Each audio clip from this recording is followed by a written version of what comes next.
I hope you find this useful video on DNA replication informative. Let's start by looking at nucleotides and a nucleotide bond, which is the basis of each DNA strand in the DNA double helix. So here we have a nucleotide.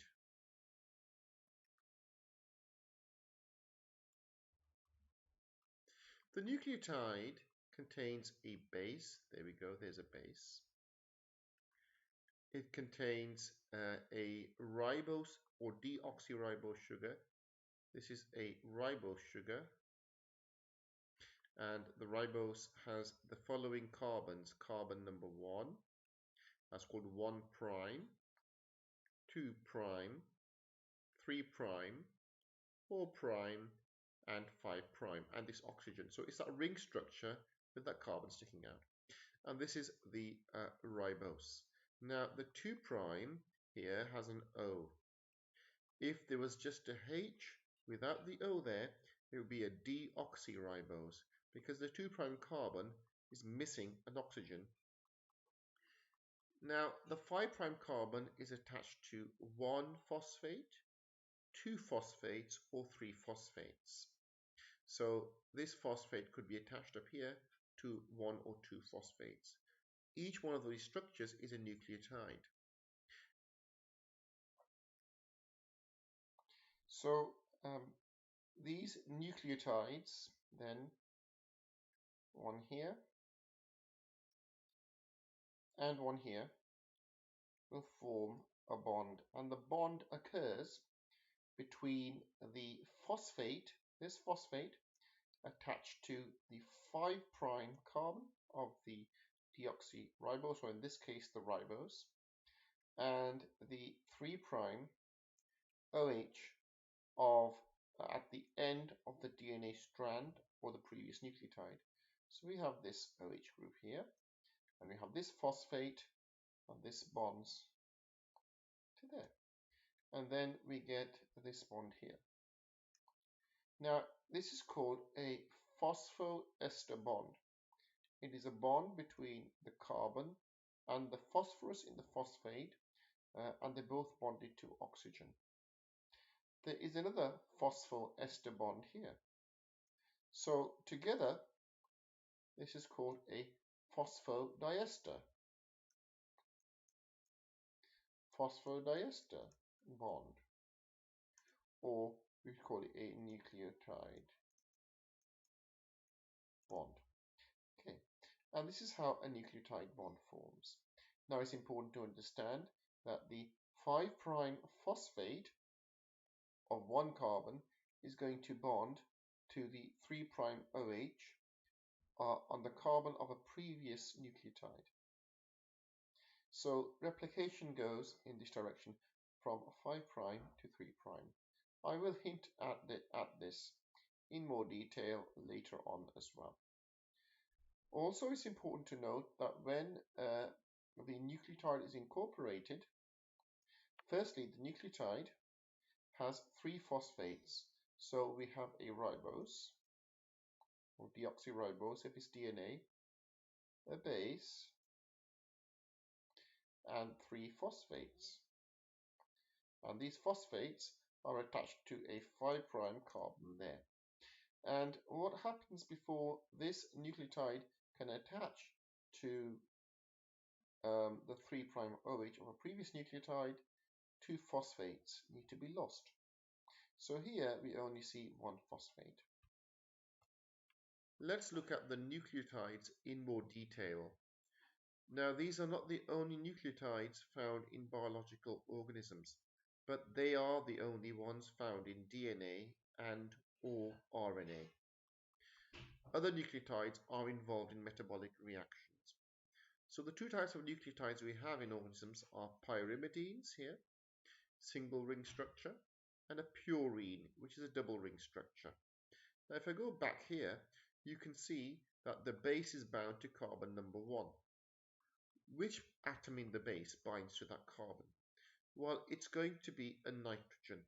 So here We will see this later on, but it's the nitrogen in the ring. So, for example, this nitrogen, one in a pyrimidine, will bind to carbon number 1 in the ribose or deoxyribose. Also, this nitrogen here, nitrogen number 3 in the purine, will bind to that same carbon if it's a purine base. Now, the two examples of purine bases we have here are adenine, shorthand we write capital A, and guanine.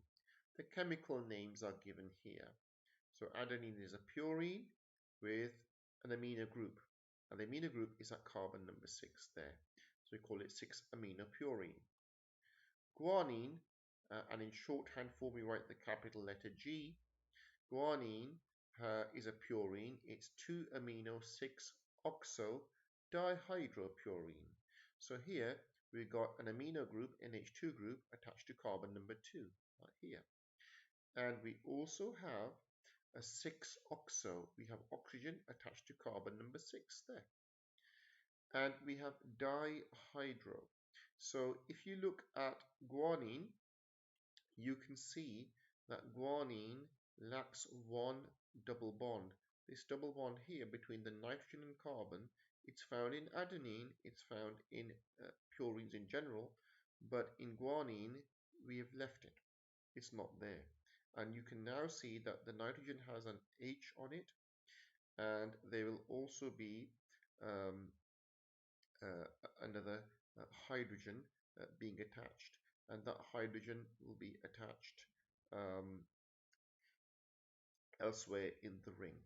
And so we have to add two hydrogens, dihydropurine. So that is why we have this dihydro name. The pyrimidines, uracil, which is only found in RNA, thymine, which is only found in DNA and not in RNA, and cytosine, which is found in both. Now, these have more complex names, and I'm given them here. It's important to also understand that adenine and guanine are found in both DNA and RNA, so that's quite important. DNA can exist in one of three forms in biological organisms. And here we're considering double-stranded DNA. The major form, beta DNA, and aDNA have a right-handed double helix. To determine whether a DNA helix is right-handed or left-handed, you would look down the axis. So you view it, for example, from this end, and then the view you would see would be, for example, the view shown from the bottom. When you view from the end and you see the DNA moving away from you, and you look at the way each strand is rotating, if it rotates clockwise, then it's a right-handed double helix. If it rotates anti-clockwise, it's a left-handed double helix. So bDNA and aDNA are both right-handed double helices. bDNA can be converted into aDNA, which is a more compact form by dehydration or conditions where there's less water. zDNA, on the other hand, is a left-handed double helix. And this form can be prominent. Actually, it is very rare, but it can occur in conditions, for example, if you have high salt conditions, or if you have alternating pyrimidine purine sequences, for example, CG repeats, as shown, and this will occur on both strands. And this can exist in the Z form. During transcription, some DNA can undergo negative supercoiling, and these regions of DNA may be in the Z form. Let's now look at how DNA is replicated. DNA undergoes semi-conservative replication. What does that mean? Here we have a double-stranded DNA molecule, Now, each strand can act as a template for the synthesis of a new strand. So if this DNA is unwound to give two separate strands, then each strand can be used as a template. So you can see one of the strands here. So let's say this strand, we find in the new DNA molecule, but we also find this new blue strand. So only one of the strands in the parent DNA is found in the replicated DNA. The other strand, which is the complementary strand, is a newly synthesized strand. So it's not completely conservative, it's semi-conservative. And you can see the same here. Now this means that if you replicate the DNA over one more round, only one of the strands here is going to be the original strand in the parent DNA you started with. And the same on this side as well. Now this is very, very important because it means that each strand can act as a template for the synthesis of a new strand. So both strands of the DNA can be replicated. Now let's look at how DNA replication is initiated. To keep things simple, I'm going to look at prokaryotes. DNA replication in prokaryotes is initiated by the DNA protein. These molecules can either be in complex with ATP, and that's when they are active, or with ADP, and that's when they are inactive. Active DNA molecules will bind to specific sequences in the origin of replication, or ORIC, on the prokaryotic chromosomal DNA. When multiple DNA molecules bind, they form a complex. This complex puts strain on the double-stranded DNA, causing it to become single-stranded. The DNA then recruits DNA-C protein, and this is known as the helicase loader. When the DNA-C is recruited to the ORIC, then it recruits DNA-B, which is known as a helicase. The helicase unwinds DNA, and this provides single-stranded regions of DNA which are bound by single-stranded DNA binding protein. This prevents these single strands from re-annealing with the complementary strand, so that it remains single-stranded for DNA replication to occur. Now, before DNA replication can occur, we need to synthesize a primer, a short RNA primer.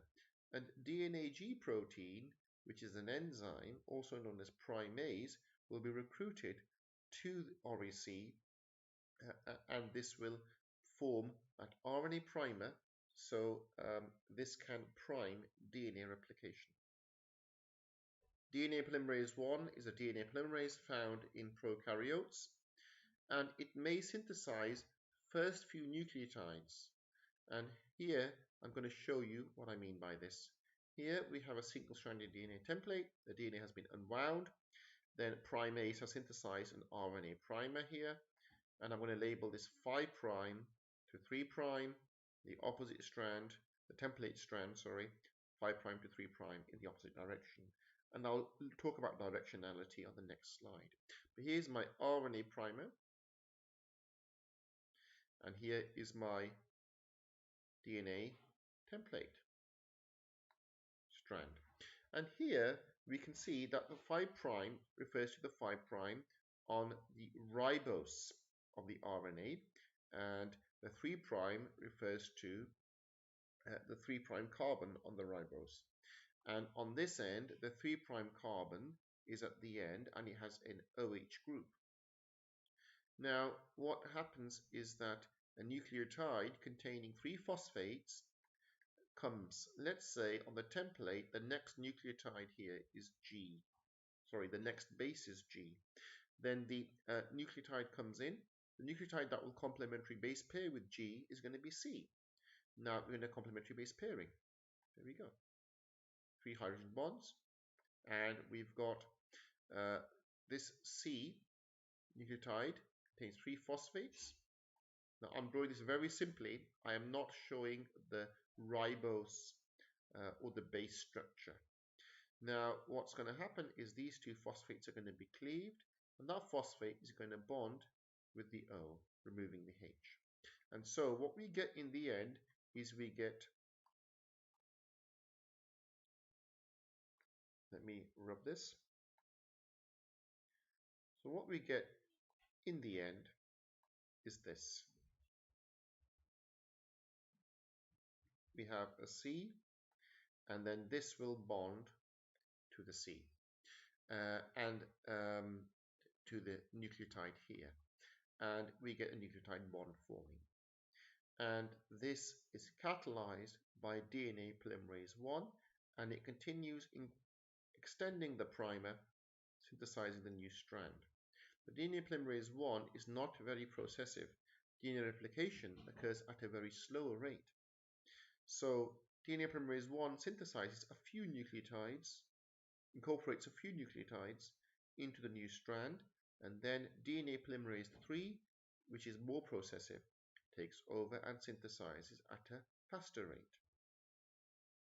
There are other regulatory sequences and proteins that serve to control the initiation step through inhibition mainly. I have not talked about these here, but for example, there are enzymes that will hydrolyze ATP that is attached to DNA A, reducing DNA A binding to REC and thus reducing initiation of DNA replication. Before we move on to the main step in DNA replication, that is extension of the primer and synthesis of the new strand, the highly processive stage, we need to think about the directionality in DNA replication. Now let's look at this in a bit more detail.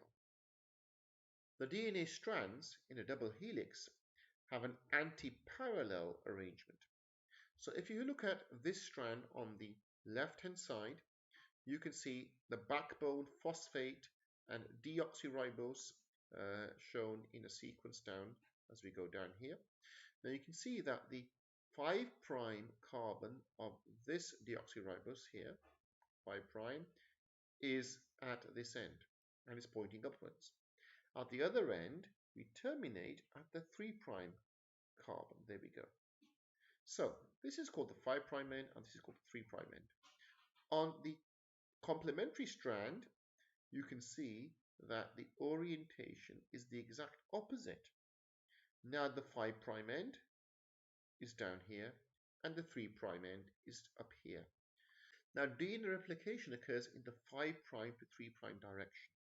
So for example, if I had a 5' to 3' oriented DNA template, then my DNA has to be replicated in the opposite direction because it's going from 5' to 3'. It's going in that direction.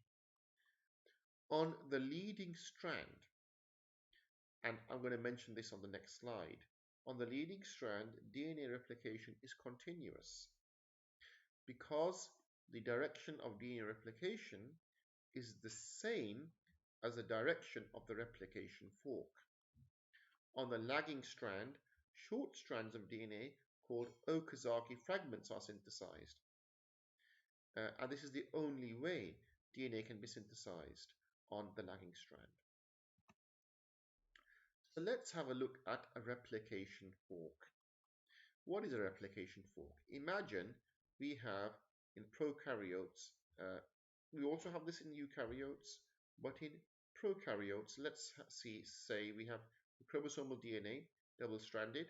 It should be a double helix, but I'm showing it like this because it's easier. Now what's going to happen is at the origin of replication, you're going to get some regions of DNA which are going to become single-stranded. So I'm showing this as a bubble like that. The 2 DNA strands have separated to form a region of single-stranded DNA here. Now the DNA is gonna be unwound this direction and that direction, and we call this a replication fork. And this replication fork is bidirectional. One goes this way, one goes that way, and then they meet up here, where we terminate DNA replication. Now this is looking at the replication fork going towards the left-hand side. And you can see here we have two strands. We have the leading strand here, and this leading strand, the DNA is being synthesized from 5' to 3'. This is continuous. It doesn't stop. It's going in the correct direction. Now we have the lagging strand here, this strand here. This is this one here. And the lagging strand, you can see the DNA is synthesized in this direction, 5' to 3', in the opposite orientation to the template DNA, because we need an anti-parallel arrangement. The problem here with this lagging strand is the replication fork is moving that way. DNA has to be synthesized that way, and this creates a problem. So let's look at this in a bit more detail then. So firstly, on both strands, primase synthesizes an RNA primer, and this happens on the leading and lagging strands. So here we would have the primer, RNA primer here, and this will be extended by DNA polymerase in this direction. DNA polymerase 3 mainly synthesizes a new strand by extending the primer, and this happens on both strands, the leading and the lagging strand. So if you look at the lagging strand then, we have to synthesize multiple primers, shown in green. And what happens is that the DNA polymerase 3 extends these primers and synthesizing a new strand. This is shown in red. New bits of, fragments of new strand. And these are called Okazaki fragments. Now there's going to be gaps in between the Okazaki fragment and the next primer. And this is going to be filled in. How is this filled in? Well, firstly, an enzyme called RNase H removes this RNA primer, so it will remove these primers, and this will create a large gap. Then DNA polymerase 1, a different DNA polymerase, will fill the gaps in. And DNA ligase will join the gaps. So let's summarize that. So on the lagging strand then, here's my lagging strand. Replication fork is going this way. So it's going in the opposite direction to the direction of DNA replication. Here's my primer. Here's my primer. I have multiple primers there. I can't synthesize continuously because this is now going in the opposite direction to the replication fork. So I'm going to use this primer to extend, synthesize that fragment of DNA, my first Okazaki fragment, then this fragment. Okay, and then this fragment. Now my RNase H is going to come and remove the RNA primer. There we go. The RNA primers have now been removed. Now I have some gaps. Those gaps are now filled in. Remember, we have 5' to 3' direction, so now we have a 3' OH group. So that's going to be extended by DNA polymerase 1, but it has to stop there. It can't join to this 5' end. It can only join to a 3' end. It extends that way. Now there's gaps in here. So here, these gaps are not gaps in bases. These gaps are because a phosphodiester bond needs to form. So DNA ligase will now form that phosphodiester bond. And so the lagging strand DNA synthesis takes a lot longer than on the leading strand. So it's the lagging strand that determines the speed or the rate at which the replication fork is moving. Now, DNA replication has to end, it has to terminate. Now, at the termination site, there are terminator sequences, specific base sequences, to which a protein called TUS protein binds. Now, obviously, DNA replication is occurring in two different directions on each replication fork. As we've mentioned, on the leading strand is continuous and is occurring in the same direction as the replication fork. On the lagging strand, it's occurring in the opposite direction to the direction of the replication fork. So we have replication in two directions on each replication fork.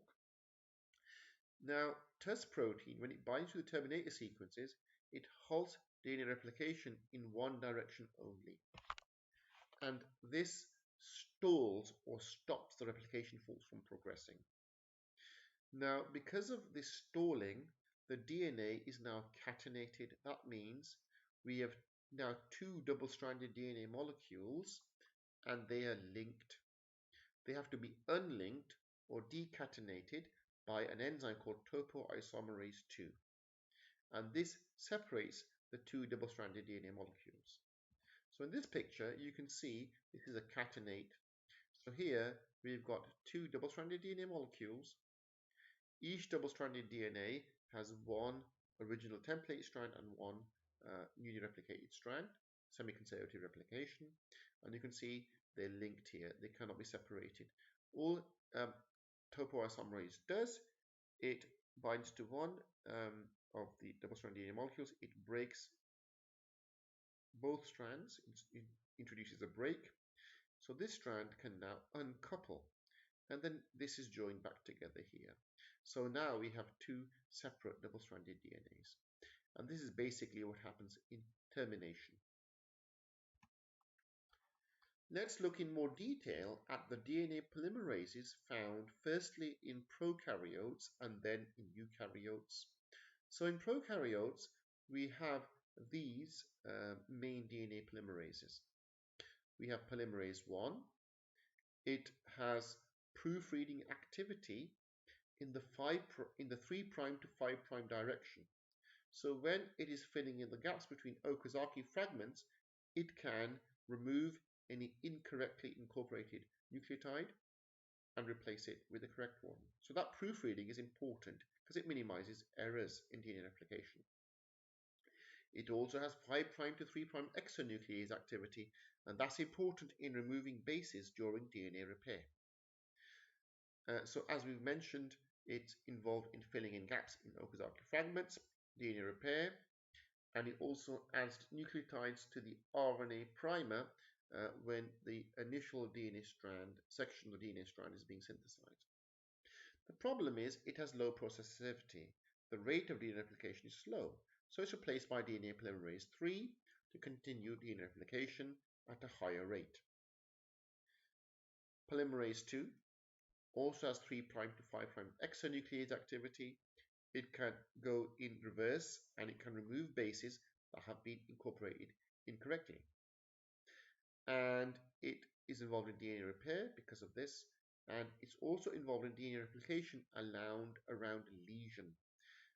So here, where we have a lesion that might be a modification of a base because of some mutagen, for example, oxidation of a base, or some other bulky group might have been attached to the base, and this means that normal, regular, highly processive RNA polymerases like polymerase 3 have difficulty, replicating that region because there's a block there, and that stalls the replication fork. Some polymerases that replicate around a lesion are able to bypass the lesion or repair it, and thereby it can continue DNA replication without stalling. So here we have polymerase 3 that I've already mentioned. Polymerase 4, it stops DNA replication by polymerase 3 at stalled replication forks where there may be DNA lesions, DNA damage, and it bypasses that DNA lesion and replicates across it. This is called translesion synthesis. Polymerase 5 is involved in translesion synthesis as well, and it is also the major polymerase that operates during the SOS response. This is a global cellular response to DNA damage. Polymerase D then is found actually in archaea, and it has proofreading activity. Just like in prokaryotes, eukaryotes also have polymerases that are involved in translesion synthesis, just like polymerase delta. Interestingly, in eukaryotes, there are polymerases that are involved in the synthesis of either the lagging strand or the leading strand. So polymerase delta is involved in replication of the lagging strand, and then polymerase eta here is involved in leading strand synthesis. So this is slightly different to the situation in prokaryotes.